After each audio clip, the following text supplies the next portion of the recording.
हरिवंश पुराण प्रथम खंड महाविष्णुंकर देवगणों कृष्ण शुक्ल रोम प्रदान। एथु अनंतरे पुणी शुक ब्रह्मा कही शुणह परीक्ष राजा मन कर्ण देई। सही निदा विष्णु पासे ब्रह्मा को हकारी चतुर्दश ब्रह्मांडरे कले अधिकारी। पुणी आज्ञा देले देवगण को से चाही जेझा पद घेनी थाओ निश्चिंतरे जाई। साधु प्रतिपाली दुष्ट करी विमुक्षय जेसने सकल प्राणी हेबे पुण्यमय। एबे हो देवता माने कर एही चिंता संसार धर्मरे अछि जेवण व्यवस्था। विप्रंकर वेद मंत्र तपिंकर सिद्धि देव पितृ गुरु सेवा। देव गुरु पितृ सेवा हुए यथा विधि। धर्मे थाई पर जांकु नृप जेन्हे पाळे पृथ्वी देवी जेउ रूपे नाना शस्य फळे। आवर्त संवर्त द्रोण पुष्कर ए चारी जे जाहार यथा काळे हेब जलधारी। मरुत माने बहिवे बेल काल जानी यथा काले मेघ माने बरसिबे पानी। यजन जाजन पाठ अध्यापना विधि ब्राह्मणंक षटकर्म योगींक समाधि। स्वामी को रमणी माने करिबे भक्ति माता पिता पादे पुत्रे होइबे प्रणति। वैश्य माने हेबे निज बेपारे शकत पंडिते होइबे जेझा विद्यारे निरत। ऋण देई परिताप न करिवे साधु शाशु शशुरंकु सेवा करुथिबे वधु। सत्याचार प्राणी माने होइबे कुशल युवती काम भोले नहिबे चपल। तीर्थ जले स्नान कले खंडिब पातक अंगे तेज पुंज बही जलिब पावक। क्षत्रिगण दान युद्धे नहिबे कातर शूद्रे सेवा करुथिबे तिनि वर्णंकर।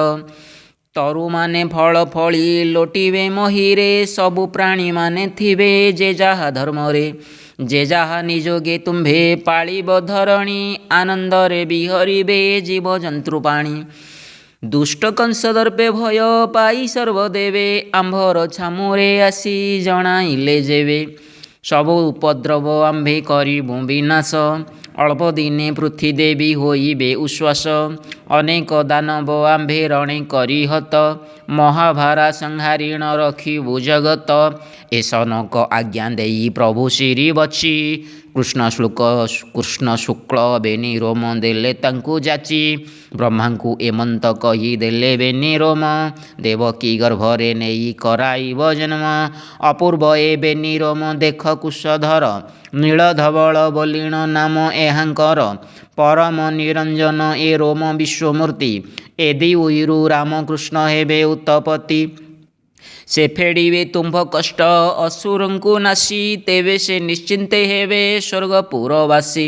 एबे निरोमंकु घेनी जाओ वेदपति गगन करुछु आंभे तुम्भे पछ गमन करुछु आंभे तुम्भ पछकति। ए रोम भितरु आंभे धरी दिव्य रूप खंडिबु पृथ्वी भार हरिबु सताप। एही रोम बेनी जे आंभर दिव्य चिन्ह आंभर देहरु ए जे नुहे परा भिन्न। अपार कालरु एहा जत्ने थिलु थोई तुम्भे माने आंभ ठाकु आसीबार पाई। एबे नी रोम को घेनी एथु शीघ्र जाओ देवकी देवी गर्भे जन्म कराओ। एते बोली बेनी रोम देले ब्रह्मा हस्ते कृतांजलि होई ब्रह्मा धई लेख माथे। नील धवल वरण रोम दिव्य ज्योति देखी मन मध्य विचार इ वेदपति। अनेक कालरु जाहा बांछा करिथिली धन्य मोहर जीवन आजि निस्तरिली। जाहा बांछा करिथिली ता पाइली काले ए रोम प्राप्त मोते हेला एते काले। पुनः पुनः मस्तकरे धरी रोम बेनी मंगल उच्चारी ब्रह्मा कले वेद ध्वनि। सकल देवंकु घेनी बाहुडी संभारे पाताल भुवन आसी मिलिले मर्त्यरे।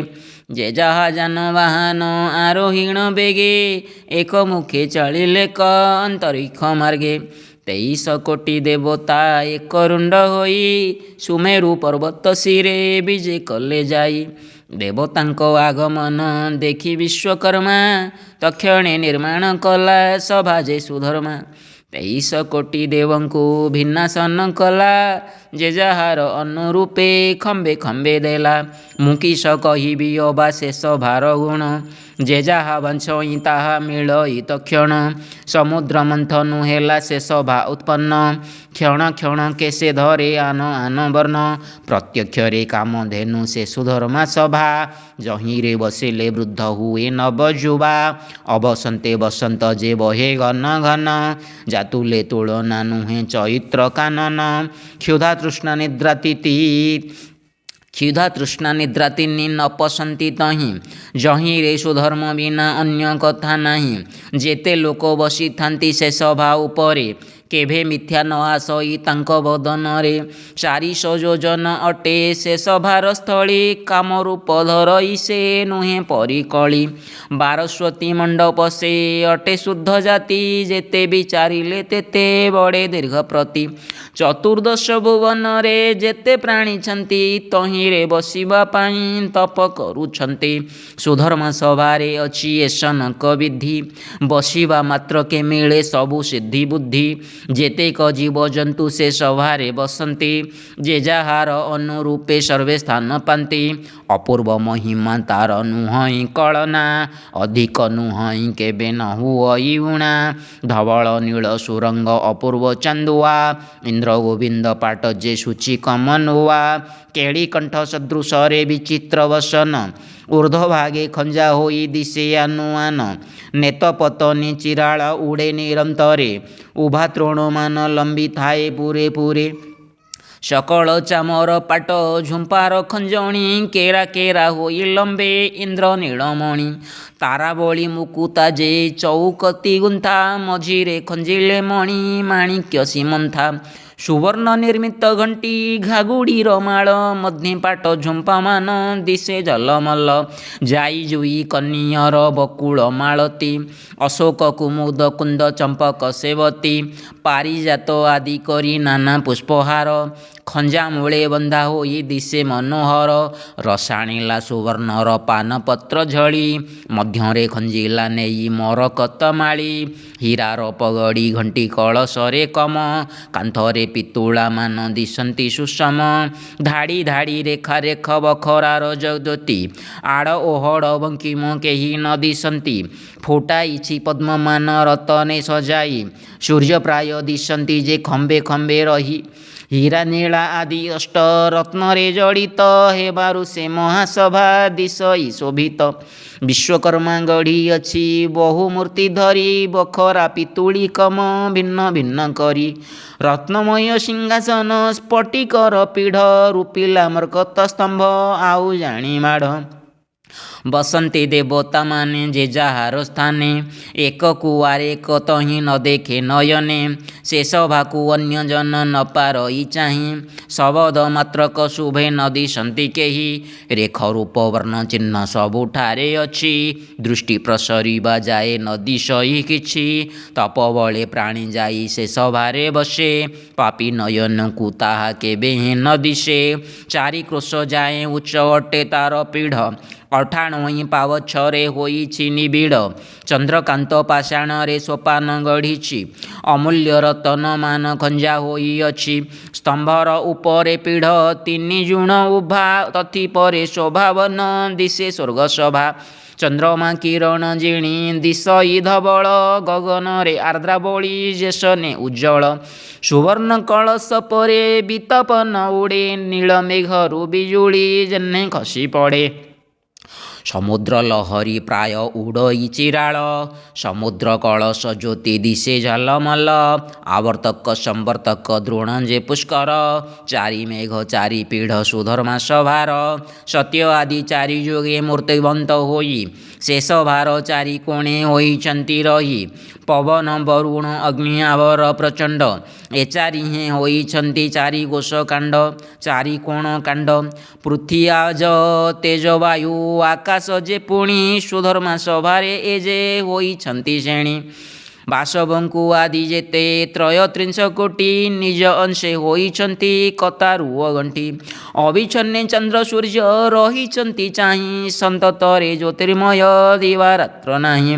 ଅନନ୍ତ ନାଗ ବାସୁକି ଅନନ୍ତ ଆରମ୍ଭ ସୁଧର୍ମା ସଭାରେ ସେହି ହୋଇଛନ୍ତି ଖମ୍ବ ଲକ୍ଷେ ଶୃଙ୍ଗ ଘେନି ପୀଢ଼ ସୁମେରୁ ପର୍ବତ ବାଡ଼ ହୋଇ ରହିଛନ୍ତି ଅଣଚାଶ ବାତ ପାଞ୍ଚ ପାଞ୍ଚ ନଳ ଦୀର୍ଘ ଆୟତନ ଖମ୍ବ ହୀରାମଣି ମାଣିକ୍ୟରେ ଦିଶଇ ଆରମ୍ଭ ଯତନରେ ବିଶ୍ୱକର୍ମା ଗଢ଼ିଛି ସେ ସଭା ତିଳେ ମାତ୍ର ବକ୍ର ନାହିଁ ଦିଶେ ଦିବ୍ୟ ଶୋଭା ଏସନକ ବିଶ୍ୱକର୍ମା ଅଛି ଖମ୍ବ ଗଢ଼ି ଅଣଚାଶ ବାୟୁ ତାକୁ ରହିଛନ୍ତି ବେଢ଼ି ଆକ୍ରୋଶୀ ଖମ୍ବକୁ କୋଳ କରନ୍ତେଣ ଯାଇ ରେଖ ରୂପ ବର୍ଣ୍ଣ ଚିହ୍ନ କିଛି ନ ମିଳଇ ଛଦ୍ମ ରୂପ ଧରିଣ ସେ ସଭାରେ ଯେ ଉଠେ ସେହି କ୍ଷଣି ଅକସ୍ମାତେ ମୂର୍ଦ୍ଧା ତାର ଫାଟେ ଯଦି ସେ ସଭାରେ ବସି ଦେବଗଣ ମାୟା ଆଚରନ୍ତି ଚାହୁଁ ଚାହୁଁ କ୍ଷୀଣ ହୁଏ କାୟା ଏକ ଖମ୍ବ ଉହାଡ଼ରେ ଲୁଚିଣ ରହିଲେ ଲକ୍ଷେ ଖମ୍ବ ଲୁଚେ ଏକ ଖମ୍ବକୁ ଚାହିଁଲେ ବାଡ଼େ ବାଡ଼େ ସୁନିର୍ମଳ ଜ୍ୟୋତି ବିରାଜଇ ଟୋପି ଟୋପି ହୋଇ ପୁଣି ସର୍ବଦା ପଡ଼ଇ ବେଶ ହୋଇ ବିଦ୍ୟାଧରି ଅପସରା ବୃନ୍ଦେ ସଭା ତଳେ ନୃତ୍ୟ ଗୀତ କରନ୍ତି ଆନନ୍ଦେ ଉପାଙ୍ଗ ଅଧାଟି ବୀଣା ଯନ୍ତ୍ର ଅଳା ବେଣୀ ବଢ଼ାଇ ସୁସ୍ୱରେ ଗୀତ ଗାବନ୍ତି ତରୁଣୀ ଦମାଲୁ କଂସାଳ ତାଳ ଦୁନ୍ଦୁଭି ମର୍ଦଳ ମତଭର ହୋଇ ଧ୍ୱନି କରନ୍ତି ଭ୍ରଂଶଳ ହିମ ଗ୍ରୀଷ୍ମ ବାଧା ତହିଁ ନୁହଇ ସଂଯୋଗ ରାତ୍ର ଦିବା ଧାତୁ ମାତୁ ଗଳେ ସର୍ବଅଙ୍ଗ ଶୁକ ବୋଲନ୍ତି ଯେ ଶୁଣ ପରୀକ୍ଷ ନୃପତି ଶୁକ ବୁଲନ୍ତି ଯେ ଶୁଣ ପରୀକ୍ଷ ନୃମଣି କହନ୍ତେ ନ ସରେ ଦେବ ସଭାର କାହାଣୀ ଅମରଙ୍କ ଆଶ୍ରମ ସେ ମନୋହର ଭୂମି ପ୍ରତ୍ୟକ୍ଷେ ବିଜୟ ତହିଁ ପୁରନ୍ଦର ସ୍ୱାମୀ ଆପେ ବିଶ୍ୱକର୍ମା ଯାହା ନିର୍ମାଣ କରିଛି କେ କହିପାରିବ ତାହା ଅବିଗୁଣ ବାଛି ତାଙ୍କୁ ଦୁର୍ଲଭ ସେଇ ଶ୍ରୁତି ଅଗୋଚର ପ୍ରଳୟ କାଳରେ ଯାଇ ନୁହଁ ସଂହାର ଶେଷ ଭାର ଶୋଭା ବାବୁ କହିଲେ ନ ସରେ ସଂକ୍ଷେପୀ କହିବୁ ମାତ୍ର ଥୋକେ ତୋ ଆଗରେ ଦେବସଭା ଚରିତ ଏ ପବିତ୍ର କାହାଣୀ ଶତ ଜନ୍ମ ପାପ କ୍ଷୟ ହୁଏ ତାହା ଶୁଣି ଧନ ଧାନ୍ୟ ରାଜ୍ୟ ଲକ୍ଷ୍ମୀ ମିଳଇ ବହୁତ ବାଞ୍ଛା ସିଦ୍ଧି କର ଶୁଣି ଅଭିମନ୍ୟୁ ସୁତ ଅନନ୍ତ ମୂରତି ସେଉ ସଭା ମଣ୍ଡପଟି ଉତ୍ପତ୍ତି ପ୍ରଳୟ ଯହିଁ ହୁଏ ନବ ସୃଷ୍ଟି ସୁମେରୁ ପର୍ବତ ଶିରେ ଅଛଇ ସେ ସଭା ସ୍ୱର୍ଗପୁରେ ଅଦ୍ୱିତୀୟ ଅଟେ ତାର ପ୍ରଭା ସେ ସଭାର ଆୟତନ 400 ଜୁଣ ଇନ୍ଦ୍ର ବ୍ରହ୍ମା ଆଦି ତହିଁ ମିଳି ଦେବଗଣ କଳା ଶୁକ୍ଳ ବେନି ରୋମ ଥୋଇ ସିଂହାସନେ ବସିଲେ ଦେବତାମାନେ ଯେ ଯାହା ଆସନେ ବଦନ୍ତି ଶ୍ରୀ ଶୁକ ଯତି ଶୁଣ ମହାରଥା ଇତି ଶ୍ରୀ ଭାଗବତ ମେରୁ ପୂର୍ବ କଥା ମେରୁ ପ୍ରଥମ ଚକଡ଼ା ପାତି ଅଛି ସଞ୍ଚ 184 ଯୋଜନ ଅଟେ ତାର ଉଚ୍ଚ ବେନି ଲକ୍ଷ ଯୋଜନ ତା ଉପର ଓସାର ଶୁଦ୍ଧ ସ୍ୱର୍ଣ୍ଣଗିରି ସେହୁ ବୃଷାଳ ସୁନ୍ଦର ସୁଖେ ତହିଁ ଦେବଗଣେ କରିଥାନ୍ତି ବାସ ବ୍ରହ୍ମାଙ୍କୁ ଦିବସ ହେଲେ ପୁଣି ଯାନ୍ତି ନାଶ ସ୍ୱର୍ଗପୁରେ ଯେତେ ଦେବ ସର୍ବେ ପୁଣ୍ୟବନ୍ତ ଅକାଳ ମରଣ ତାଙ୍କୁ ନୁହଁ ପ୍ରାପତ ରୋଗ ଶୋକ ଭୟ ବାଧା କିଛି ନ ଲାଗଇ ନିଶ୍ଚିନ୍ତରେ ସ୍ୱର୍ଗ ଭୋଗ କରୁଥାନ୍ତି ରହି ଦେବେ ଭୋଗ କରିବାକୁ ସ୍ୱର୍ଗ ଅନୁପମ ଦିବିଶଦ ବୋଲି ତେଣୁ ଅଟେ ତାଙ୍କ ନାମ ଚତୁର୍ଦିଗ ପାବଛ ଯେ ମେରୁ ଅଷ୍ଟବର୍ଗ 14 କୋଟି 14 ଲକ୍ଷ ଯୋଜନା ଉତ୍ସର୍ଗ ପ୍ରଥମ ପାବଛେ ଅଛି ସ୍ୱର୍ଗ ଲୋକ ସଞ୍ଚ 1,84,000 ଜୁଣ ଅଟେ ଉଚ୍ଚ ଦେବଗଣେ ସେହି ସ୍ୱର୍ଗ ଭୁବନେ ବସନ୍ତି ବ୍ରହ୍ମାଙ୍କ ଦିବସ ହେଲେ ସର୍ବେ ନାଶ ଯାନ୍ତି ଦ୍ୱିତୀୟରେ କରିଛନ୍ତି ବାସୁ ଲୋକେ ବାସ ଦ୍ୱିତୀୟରେ କରିଛନ୍ତି ବସୁ ଲୋକେ ବାସ ବ୍ରହ୍ମାଙ୍କୁ 18 ଦିନେ ହୁଅନ୍ତି ସେ ନାଶ ମେରୁ ପର୍ବତର ଯେଉଁ ତୃତୀୟ ପାବଛ ଦକ୍ଷ ଲୋକ ବୋଲି ନାମ ଅଟଇ ସୁସଞ୍ଚ ସେ ପୁରୀ 50 କୋଟି ଲୋକ ପୁଣ୍ୟମୟ ବ୍ରହ୍ମାଙ୍କୁ 25 ଦିନେ ଲଭନ୍ତି ସେ କ୍ଷୟ ତପ ନାମେ ଲୋକ ଅଛି ପୁଣି ଚତୁର୍ଥରେ 7 କୋଟି ପ୍ରାଣ ବାସ କରନ୍ତି ତହିଁରେ ଯେତେବେଳେ ବ୍ରହ୍ମାଙ୍କର ପୁରୀ ଯାଏ ମାସ ସେ କାଳରେ ସେ ଭୁବନ ହୁଅଇ ବିନାଶ ମେରୁ ପଞ୍ଚମ ପାବଛେ ପୁର ଅନୁପମ ଶିବ ଲୋକ ବୋଲିଣ ଯେ ଅଟେ ତାର ନାମ ଅସଂଖ୍ୟକ ପ୍ରାଣୀ ତହିଁ ବାସ କରିଥାନ୍ତି ବ୍ରହ୍ମାଙ୍କୁ ବରସେ ହେଲେ ସେ କ୍ଷୟ ଲଭନ୍ତି मेरु षष्ठ पावछरे पूरे कविस्तार सत्य लोक बोली नाम अट इताहार 60 कोटी लोक से पूरे पुण्यमय ब्रह्मा को बेनी बर से हुअंती से क्षय से मेरुर सपतम पावछ उपर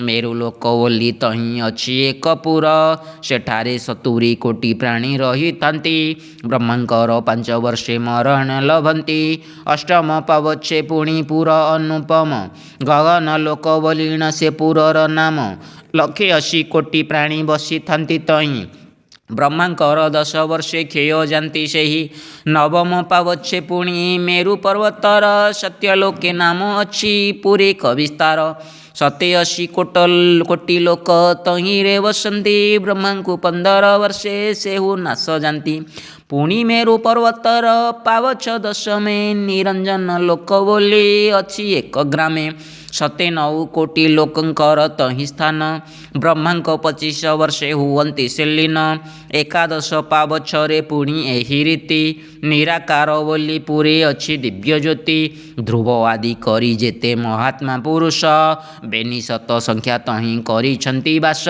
ब्रह्मा को 50 वर्ष पूर्ण होई जाए मृत्यु बाधा न लागई एहांकर काए द्वादश पावच्छे पुणी पूर परिमल मूल मुकत लोक माने बसंती दिगपाल आवर 50 कोटी लोक पुण्य देही जोग धारण करिण रही थांती तहीं ब्रह्मांकर संवत्सरे 80 वर्ष जाए मृत्यु बाधा न लागई एहांकर काए त्रयोदश पावछरे अच्छी दिव्यपुर ब्रह्मलोक बोलिण जे नाम अटे तार सहस्रे कोटी लोक से पूरे देहधारी सभिए थांती ब्रह्मा पादे सेवा करी जोगाधि पुरुष सर्वे अजरामर तनु मृत्यु बाधा न लागई कोटी कोटी मनु ब्रह्मांकर 7 वर्ष पूर्ण हेबा जाए देह धरी रही थांती सकले निर्भये पूरक कुंभक तुले आवर रेचक ए तीन कर्मरु जात हेले निश्वास एक षड निश्वास रे हुए लिताए प्रमाण ए विधि 60 लिता हेले दंड घेन बेनी दंडे एक घड़ी 4 प्रहर एक ए विधि 8 प्रहरे रात्र दिवस एक 30 दिवस हादे लेखन्तेण मासे एक एक ऋतु भोग बेनी बेनी मासे तीनोटी ऋतुरे हुए गोटिए अयन बेनी अनयरे बेनी अयनरे एक संवत्सर जान सत्य तृतीया द्वापर कली 4 जुग ए विधिरे 4 जुगे एक गंडा भोग सप्तदश लक्ष अष्टाविंश सहस्र वर्ष 17 लक्ष 28 सहस्र वर्ष भोग करी सत्ययुग हो जाए शेष 12 लक्ष 96 सहस्र वत्सर त्रेता युग भोग करे तदंते द्वापर 8 लक्ष 64 सहस्र वर्ष भोग कला परे कली हुई प्रवेश कली युग 4 लक्ष 32 हजार भोग हुए क्रमागते मेली संवत्सर ए विधि 4 युगरे एक गंडा जान एक स्तरी गंडा हेले मनुए बखाण अष्टादश मनु जेबे हुअंती वियोग से काल को होई थाए एक कल्प भोग एक स्तरी कल्प को मनंतर बोले एक स्तरी मनंतरे एक घड़ी कले ए प्रकारे 16 घड़ी अंते परिमाण वेदांते ब्रह्म वेदांते देव ब्रह्मा को दिवस एक जान 30 दिन रे पुणी हुए 1 मास 12 मास पूर्ण होले बोलाए बरस एहीपरि 7 वर्ष पूर्ण होई जानते ब्रह्मानाश जाए लेखी अण हे पंडिते ब्रह्मानाश गले मही प्रलय हुई मेरु तेज पावच्छ कुशलील घोटई चतुर्दश पावच्छ जे पुण्यमय भूमि तहीं विजे करिछन्ति नारायण स्वामी कोटि कोटि लोकवास करन्ति से पूरे जन्म मृत्यु बाधा देखा न जाए सेठारे सते ब्रह्मा जेउ काले हुअन्ति विनाश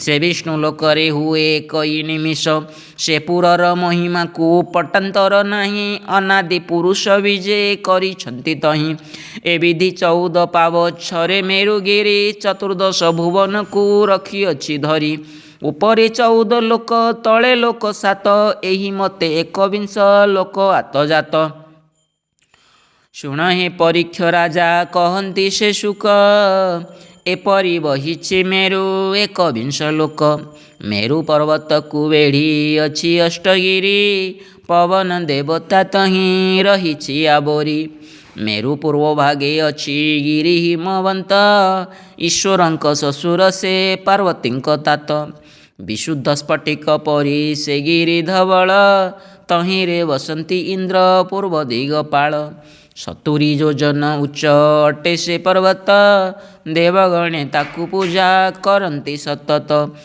मेरुर ईशान कोणे शुभ नामे गिरी कुबेर अछंती सप्तनिधिଙ୍କୁ आवरी उच्चरे से गिरिवर 72 योजन नयनरु देखाଯାଏ अति सुशोभन मेरुर वायव्य कोणे शुद्ध नामे गिरी पवन देवता तहीं छन्ति विजे करी 49 कोटि वायु घेनी निज संगे 49 मूर्ति धरी बिहरई रंगे 86 योजन उच्च अटे से पर्वत शुद्ध नीलमणि पाषाण रे सुशोभित मेरुर पश्चिम भागे नील नामे शैल से पर्वत गोटी अटे वरुणଙ୍କ आଳ उच्चरे से 96 सहस्र योजन मणिमाणिक्य गैरिके दिशे रंगवर्ण मेरु नैऋत्य कोणरे इंद्र नामे गिरी नैऋत्य देवता तहीं छन्ति वास करी 64 योजन उच्च से पर्वतस्थली निरंतर धातुरस तहुँ आसे गली कुंभ नाम दैतर अटई से सीमा घोर युद्ध करी जाकु बध कले उमा मेरु दक्षिण रे अछि मंदर पर्वत 10 सहस्र योजन से उच्चरे विख्यात से पर्वते वैडूर्यमणि उपुजई सहस्रे पर्वते ताकु अछंती बेढ़ाई से मंदर गिरी कथा शुण नराधिप मेरु हेब बोली पूर्वे करुथिला तप ताहा जानी देवगणे कूट आचरिले अगस्त्य मेनुଙ୍କୁ पेशी तप विघ्न कले देवतांक वचन रे तापासे अगस्त्य मिलिले से गिरिवर कला दंडवत ताठारे अगस्त्य मुनि निर्दय होइले एतिकिरे थाओ बोली कही चलीगले से महामुनिଙ୍କ वाक्य नोहिला अन्यथा अद्यापि मंदर गिरी पोती अछि मथा मेरु अग्नि कोणे अछि गिरी सुपुरुष से पर्वते अग्निदेव करुछन्ति वास उच्चरे से गिरिवर सहस्रे योजन आदित्य किरण जिणे दिशई वरन ए विधिरे अष्टगिरी मेरु चौपाशे घेरी रहिछन्ति चारि कोण चारि दिशे एमानଙ୍କ पासे आउ जेते गिरी अछि एक एक करी केते कहिबाता अछि मेरु पर्वतरु जेते नदी बही आसे से कथा कहिबा नृप शुण मन तोसे पूर्व आदि चारि दिग चारि कोण घोटी जे जहारे नदी माने बहुछन्ति फुटी स्वर्गरु समुद्र जाए आसुछन्ति भेदी स्नान कला प्राणीकर पाप हुए छेदी गोदावरी गंधवती गंधा 3 धार मेरु ईशान कोणु ए 3 बाहार असंख्य धारा मान एथु अछि फुटी शुभ नाम गिरी तले बही जाती घोटी एही 3 धारे जेबे करिब स्नान तक्षणे लागई आसी पुष्पक विमान जेते जल राशि एथु आसु अछि बही दधि नामे समुद्र रे मिसई से जाई हरिद्रा हरि प्रिया ही सकांति त्रिधार मेरु उत्तर भागरु होइछि बाहार 3 सहस्र धार रूपे धरणी रे बही इखु नामे समुद्र रे संभाउछि जाई संभवा शारदा सत्यवती 3 धार वायव्य कोणरू आसे मेरु पर्वतर 88 सहस्र धार एथिरु बाहारी कंदर पर्वत तले आसुछन्ति घेरी ए नदी रे जेहु स्नान करे एक बेळ गंधर्व शरीर पाई बसे स्वर्ग आळ एथिरु जेतेक जल बही आसुअछि क्षीर नामे समुद्र रे पशि संभाउछि चामुंडा चंडिका चंडघंटा 3 धार मेरुर दक्षिण भागु होइछि बाहार विंध्य माने पर्वत रे पड़ंती गली अत्यंत प्रखर बेग नुहे परी कली ए नदी रे स्नान जेहु करे अवहेले वैकुंठ भुवने बसे विष्णु लोक मेले 90 सहस्र धार एथु क्षुद्र नदी सुगंध आमोद घेनी बहे शून्य भेदी ए नदी रे स्नान करू थांती देवी माने तेणु ए सुगंध जल बहे अविच्छिन्ने जेते जल ए नदी रे स्रोते बही जाए घृत नामे समुद्र रे से सबु संभाए କପାଳି କୁନ୍ତଳା କାଳ ରାତ୍ରି ତିନି ଧାର ମେରୁ ଈଶାନ୍ୟ କୋଣୁ ହୋଇଛି ବାହାର। ବିଶ୍ୱାମିତ୍ର ମୁନି ଏହି ନଦୀ କୂଳେ ବସି କଠୋର ତପସ୍ୟା କରି ହେଲେ ବ୍ରହ୍ମ ଋଷି। ଅସୁର ନାସିନୀ ଏହି ନଦୀ ସ୍ୱରାସୁରୀ ମହେନ୍ଦ୍ର ପର୍ବତ ତଳେ ଆସୁଅଛି ଘେରି। କଣୟ ନାମେ ପର୍ବତ ଏ ନଦୀର ପାଶେ ବସନ୍ତ ପବନ ଏଥେ ବହେ ବାର ମାସେ। ଏକାଣୁଇ ସହସ୍ରଧାର ଏଥିରୁ ବହଇ ବିଶ୍ୱାମିତ୍ର ପ୍ରଭାତରୁ ପବିତ୍ର ଅଟଇ। ବିଶ୍ୱାମିତ୍ର ପ୍ରଭାବରୁ ପବିତ୍ର ଅଟଇ। ଗଣ୍ଡୁସେକ ମାତ୍ର ଜଳ ତହିଁରୁ ଯେ ପିଏ ନିଜ ଦେହ ଘେନି ଶୂନ୍ୟେ ବିଷ୍ଣୁ ଲୋକ ଯାଏ। କହନ୍ତେଣ ନ ସରଇ ଏ ନଦୀ ମହିମା ପୂର୍ବକାଳେ ଏଥି ତପ କଲେ ବେଦ ବ୍ରହ୍ମା। ଗୋହତ୍ୟା ଖଣ୍ଡନ କରି ମୁକ୍ତ ହୋଇଲେ ବ୍ରହ୍ମପଦ ପାଇ ବ୍ରହ୍ମଲୋକେ ବାସ କଲେ। ଏଥିରୁ ଯେତେକ ନଦୀ ହୋଇଛି ବାହାର ସେସବୁ ମିଳନ୍ତେ ଘୃତ ସମୁଦ୍ର ଭିତର। ବ୍ରହ୍ମ ବୀଣା ବିଜୟା ଯେ ବ୍ରହ୍ମ ତିନି ନଦୀ ମେରୁର ଅନଳ କୋଣୁ ବାହାରନ୍ତି ଭେଦି।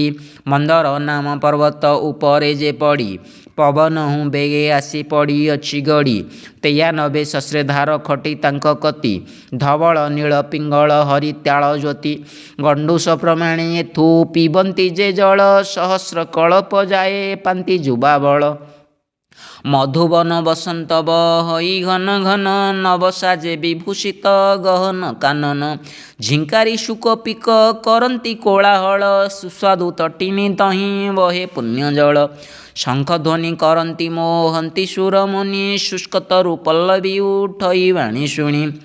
ଅଗରୁ ଚନ୍ଦନ ମହାସୁର ସୁଗନ୍ଧିତ ବାସ ସୁଗନ୍ଧ ପରିମଳ କରନ୍ତି ଚଉପାଶ। ଆମ୍ବ ପଣସ ଗୁଆ ହଳଦୀ ନଟିକାଳ ଦ୍ରାକ୍ଷା ମଧୁ କେନ୍ଦୁ ବିଲ୍ୱ ବଦରିକା ଫଳ। କଞ୍ଚନ ମାଧବୀ ଯେ ଚାରୁ ଲବଙ୍ଗ ଲତା ଜାତି ପୃଥ୍ୱୀ ମଲ୍ଲି ମାଳତୀ କେତେକ ଲତା। ଶୁଆ କେତକୀ ଲତା ସୁବାସିତ କୁସୁମିତ ତରୁ ଗନ୍ଧଭର। ଚଉପାଶେ ଉଡ଼ନ୍ତି ଯେ ଲୁବ୍ଧ ମଧୁକର। ହରିଣ ବରାହ ପୁଣି ସିଂହ ବ୍ୟାଘ୍ର ହସ୍ତୀ କୃଷ୍ଣା ଜିନ ବାରା ଗଣ୍ଡା ଆଉ ନାନା ପକ୍ଷୀ। ଶଶକ ନେପାଳୀ ମୂଷା ନେଉଳ ପନିଦ ଜୀବଜନ୍ତୁ ଯେତେ ବିହରନ୍ତି ବହି ମୋଦ। ନାନା ତରୁ ଶୋଭା ପୁଣି ଜୀବଜନ୍ତୁ ମେଳ ଦେଖି ହୁଏ ମନ ସଦା ଆନନ୍ଦ ଉଲ୍ଲୋଳ। ଏ ବନ ମହିମା ବ୍ରହ୍ମା ବର୍ଣ୍ଣିତ ନ ପାରି ଆନ କଥା କିସ ଅବା କାହିଁକି ପଚାରି। ମର୍ବ ମନ୍ଦର ପର୍ବତ ଶିରେ ତହୁଁ ଆସି ପଡ଼ି ପବନହୁଁ ବେଗ ହୋଇ ତଳେ ଯାନ୍ତି ଗଡ଼ି। 93 ସହସ୍ରଧାର ଏଥୁ ବାହାରନ୍ତି ଧବଳ ପିଙ୍ଗଳ ନୀଳ ହରିତାଳ ଜ୍ୟୋତି। ଏ ନଦୀ ଜଳରେ ସ୍ନାନ ପାନ ଯେ କରନ୍ତି ସହସ୍ରେ କଳ୍ପ ଯାଏ ସ୍ୱର୍ଗରେ ବସନ୍ତି। ଏଥିରୁ ଯେତେକ ଜଳ ଆସୁଅଛି ବହି ଜଳ ସମୁଦ୍ରରେ ତାହା ସମ୍ଭାଉଛି ଯାଇ। ପିଙ୍ଗଳା ପବିତ୍ର ପୂର୍ଣ୍ଣ ଭାଗା ତିନି ଧାର ମେରୁର ଈଶାନ କୋଣୁ ହୋଇଛି ବାହାର। 50 ସହସ୍ରଧାର ଏ ତିନିରୁ ଫୁଟି ନିସର୍ଗ ପର୍ବତ ତଳେ ଆସୁଛନ୍ତି ଘୋଟି। ଏ ନଦୀ ମାନଙ୍କେ ସ୍ନାନ ଯେ କରଇବାରେ କୁବେର ସମାନେ ଧନ ପାଏ ଇହ ପରେ। ଏ ନଦୀରୁ ଜଳ ରାଶି ବହି ଖର ସ୍ରୋତେ ସୁର ନାମେ ସମୁଦ୍ରରେ ମିଳଇ ତ୍ୱରିତେ। ଗଙ୍ଗା ଯମୁନା ଯେ ସରସ୍ୱତୀ ତିନି ଧାର ମେରୁ ଫୁଟି ପୂର୍ବ ଦିଗେ ହୁଅନ୍ତି ବାହାର। ପୁଣି ହିମବନ୍ତ ଆଦି କେତେ ଗିରି ଫୁଟି ବହନ୍ତି ଏ ତିନି ନଦୀ ଜମ୍ବୁ ଦ୍ୱୀପ ଘୋଟି। ପତିତ ପାବନୀ ନାମ ଅଟଇ ଯାହାର କେ ବର୍ଣ୍ଣ କହିବ ଅବା ମହିମା ତାହାର। କୁଶାଗ୍ରତେ ଗଙ୍ଗା ଜଳ ସ୍ପର୍ଶ ହେଲେ ଶିରେ ଚନ୍ଦ୍ର ସୂର୍ଯ୍ୟ ଥିବା ତକ ବସାଇ ସ୍ୱର୍ଗରେ। ଗଙ୍ଗା ଜଳେ ସ୍ନାନ ଦାନ ଯେବା କରେ ଯାଇ ବିଷ୍ଣୁ ଲୋକେ ବସଇ ସେ ଅଜରାମର ହୋଇ। କହନ୍ତେ ନ ସରେ ଗଙ୍ଗା ନଦୀର ମହିମା ସ୍ନାନ ଦାନେ ପୁଣ୍ୟ ଫଳ କେ କହିବ ସୀମା। ବିଷ୍ଣୁ ପାଦୋଦକ ତୁଲ୍ୟ ଅଟେ ସେହି ଜଳ ଯେ ତହିଁରେ ସ୍ନାନ କରେ ତା ଜନ୍ମ ସଫଳ। ଏ ତିନି ନଦୀରୁ ଯେତେ ଜଳ ବହିଯାଏ ଲବଣ ସମୁଦ୍ରେ ପଡ଼ି ପାତାଳକୁ ବହେ। ଏ ବିଧିରେ ଚାରି ଦିଗେ ଚାରି କୋଣ ଘୋଟି ଆସୁଛନ୍ତି ନଦୀମାନେ ମେରୁଗିରି ଫୁଟି। ଏକକୁ ଆରେକ ନଦୀ ସର୍ବେ ପୁଣ୍ୟମୟ ସ୍ନାନ କଲେ ପାପ ରାଶି ହୋଇଥାଏ କ୍ଷୟ। କହନ୍ତି ପରୀକ୍ଷ ଆଗେ ଶୁକ ମହାତ୍ମା ଅସଂଖ୍ୟ ଅଟଇ ମେରୁ ପର୍ବତ ମହିମା। ସ୍ୱର୍ଗମର୍ତ୍ତ୍ୟ ପାତାଳକୁ ଧାରଣ ସେ ଗିରି ଭୂର୍ଭୁବଃ ସ୍ୱ ଅନ୍ତରିକ୍ଷ ଲୋକ ଆଦି କରି। सकल ब्रह्मांड तहीं खटाइछि नेई अष्टदिगे अष्टगिरि रहिछि बेढ़ाई से अष्टगिरिंक शिरे अष्टदिगपाल बसिणा पालन्ति सुखे ब्रह्मांड सकल अनेक कंदर वनगिरि महागिरि चारि पारुषरे छन्ति मेरुको आवोरी परीक्ष नृपति आगे सुख तपिमणि विस्तारी कहिले मेरु पर्वत काहाणी हरिवंश आद्य खंड एते हेला शेष नघेनिब साधु जने थिले मोर दोष अज्ञ अगम्य ए भागवत जेह्ने सिंधु जल अंत करी कहिबाकू नाही स्थलकूल सते बरसरे ब्रह्मा न पारिबे कही मु ताहा जानिबि काहूँ नर देव बही देववर नंदिनी वेदवर नंदिनी शारदा अनुरागे ठीक ठीक करी कही गली शास्त्र जोगे पंडित जन मानक दासर मु दास लेखिअछि मात्र मोर नाही ज्ञान लेश प्रसन्ने शारदा मते कही दियंती जहाँ लेखन पत्र धरिण लेखई मु ताहा पढ़ी नाही पाठशास्त्र नाही मोर गुण केवल पूर्वर हेतु होइला स्मरण प्राणींकर पाप क्षय होइबा निमन्ते पुराण श्री भागवत लेखुअछि गीते पुण्यवंत प्राणी माने मन करिथय भागवत शुणिकर सर्व पाप क्षय निर्धन शुणिले हेब बहु धनवंता अपुत्रक छाड़ी जीव पुत्र चिंता अपुत्रक चंगु छाड़ी जीव पुत्र चिंता पढ़न्ते शुणन्ते नर होइब मुकत भक्ति मुक्तिदायक ए श्री भागवत शुणिबा मात्र के पाप होइब दहन दाबा नल लागि जेने दग्ध हुए वन इति हरिवंश आद्य पर्वर चरित कंस दिग विजय नाम पुण्यमय गीत कहई अच्युत दास श्रीहरि सुमरी पढ़ी शुणी साधु जने भबुअ पारी हरि बोलो।